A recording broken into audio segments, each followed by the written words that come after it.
March happens to be National Nutrition Month, I guess kind of fitting because March is also probably the month when most of us start looking for bathing suits and shorts and all types of cute things to wear for the summer. So we're very happy to have Nicole Pajurko here. She is a dietitian with Food City, and she's going to make sure that we're feeling healthy and mentally motivated, not restrictive. Is that right? Yes, exactly. Thank you very much. And you're right.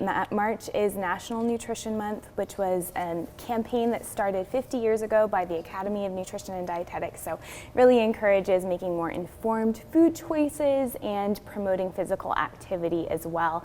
And this year's theme is Fuel for the Future, which is perfect. So that kind of encompasses fuel for the future of our bodies, thinking about kind of every stage of life, and also for the environment, sustainable food choices. So it seems like there's like the word nutrition is almost an unspoken word these days. We talk about, I mentioned the bathing suit season, and we talk about weight loss and dieting and muscle tone, but nutrition comes from within. Yes, and that's such a perfect point too. We think about maybe a certain aesthetic when we're, getting ready for weight loss or whatever it is for the summer months, but when we think about that theme of fuel for the future, really nutrient density is what we want to focus on. So how much nutrition we can add through the food choices that we're making, and also sustainability when we think about that, not just for the environment but for our bodies. Can we stick to this eating plan for the rest of our lives? Oh, okay, so so many places we could go down.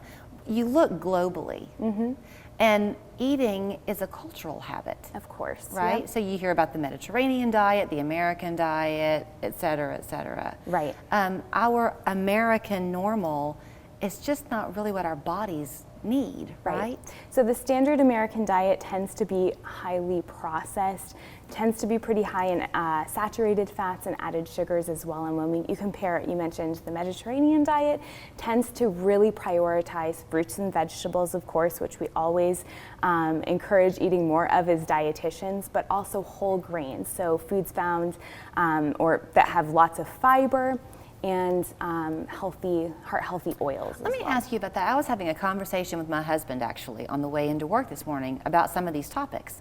And protein versus whole grains came up because we tend to live a lot with this idea that, oh, let's eat more protein. Yeah. But I was asking my husband, I wonder if we ought to be eating more whole grains instead. Yeah. Well, most Americans, the typical standard American diet is pretty rich in protein as it is.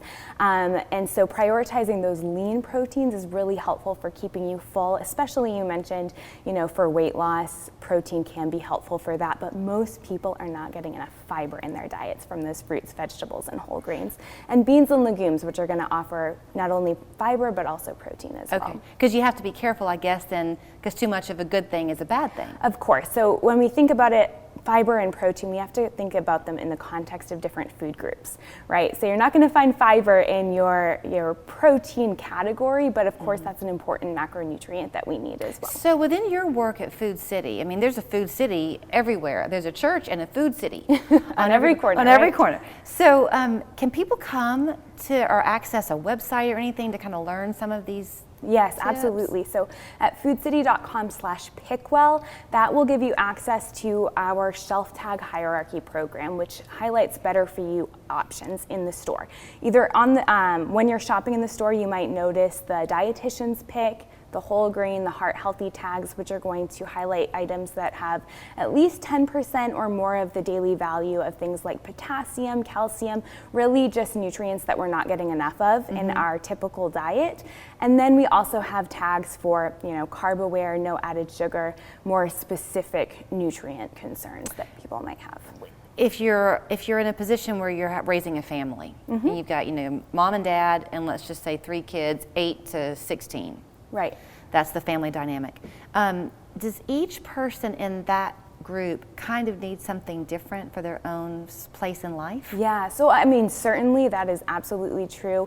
Our nutrient needs are very much individualized by our body size, height, weight, gender, everything plays a role in that, but certainly activity level and disease state. So people with diabetes and heart disease may have different nutrient concerns than your typical healthy American. And if you will begin to incorporate more fruits and vegetables, you're not hungry because that's got a lot of your fiber. Sure.